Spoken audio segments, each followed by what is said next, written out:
Shalom Bapak Ibu Saudara yang diberkati dan dikasihi Tuhan. Selamat berjumpa kembali dalam renungan firman Tuhan hari ini. Mari kita berdoa. Kami bersyukur padamu Tuhan, saat ini kami diberikan kesempatan untuk kami mendengarkan renungan firman-Mu. Berfirmanlah Tuhan agar kami menjadi orang-orang yang seturut dengan kebenaran firman Tuhan. Pimpin kami ya Roh Kudus untuk memahami setiap kata-kata yang harus kami dengar, setiap ayat-ayat yang harus kami pahami. Di dalam nama Tuhan Yesus kami berdoa, haleluya, amin. Renungan firman Tuhan hari ini, suka memberi atau suka menerima. 2 Korintus 9 ayat 6 menulis, orang yang menabur sedikit akan menuai sedikit juga, dan orang yang menabur banyak akan menuai banyak juga. Amin. Bapak Ibu Saudara yang dikasihi Tuhan, memiliki kasih dan suka memberi adalah karakter yang harus dimiliki oleh setiap orang percaya. Jika ada orang Kristen yang tidak punya kasih, pelit dan tidak suka memberi, berarti belum melakukan kehendak Tuhan. Padahal firman-Nya jelas menyatakan, berilah dan kamu akan diberi, suatu takaran yang baik, yang dipadatkan, yang digoncang dan yang tumpah keluar akan dicurahkan ke dalam ribamu. Sebab ukuran yang kamu pakai untuk mengukur akan diukurkan kepadamu. Lukas 6 ayat 38.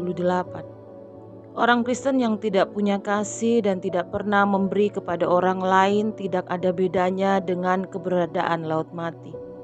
Laut mati adalah danau atau laut yang airnya tidak dapat diminum karena telah terkontaminasi dan berbau busuk. Kandungan garam di laut mati sangat tinggi dan bisa dikatakan bahwa laut mati adalah salah satu lingkungan yang paling tidak ramah di dunia. Ikan-ikan tidak dapat bertahan hidup di sana. Secara geografis, laut mati dialiri oleh sungai Yordan yang bermuara ke laut ini. Namun tidak seperti danau lain, laut mati tidak memiliki saluran keluar. Laut ini hanya terus menampung air sungai sehingga semua air segar yang mengalir ke dalamnya lambat laun menjadi busuk.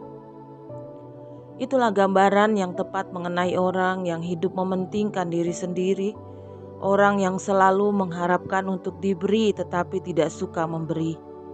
Bila kita hanya suka menerima, selalu mengambil tetapi tidak pernah memberi, lama-kelamaan kehidupan kita akan berbau busuk, masam, egois, tidak menyenangkan dan selalu berpikiran negatif terhadap orang lain.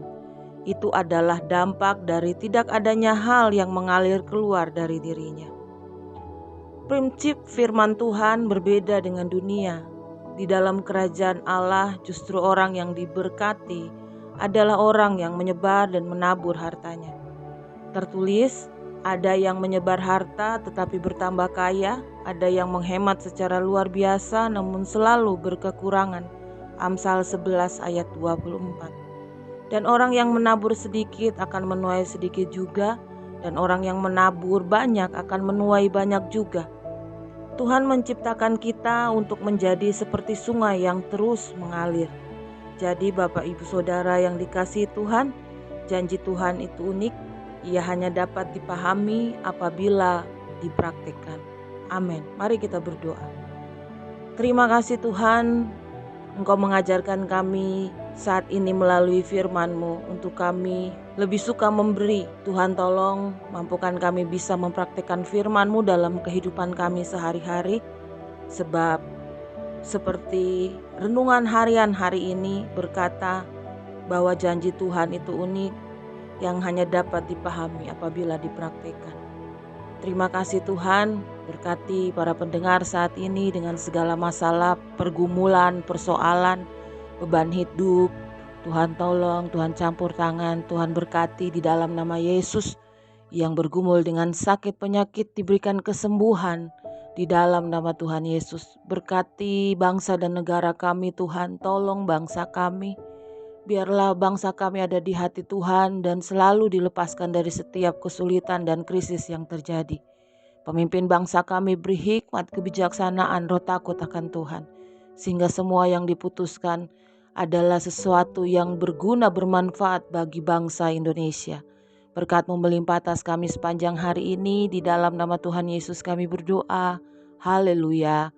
Amin. Selamat beraktivitas, Tuhan Yesus memberkati kita semua dengan limpah hari ini. Amin.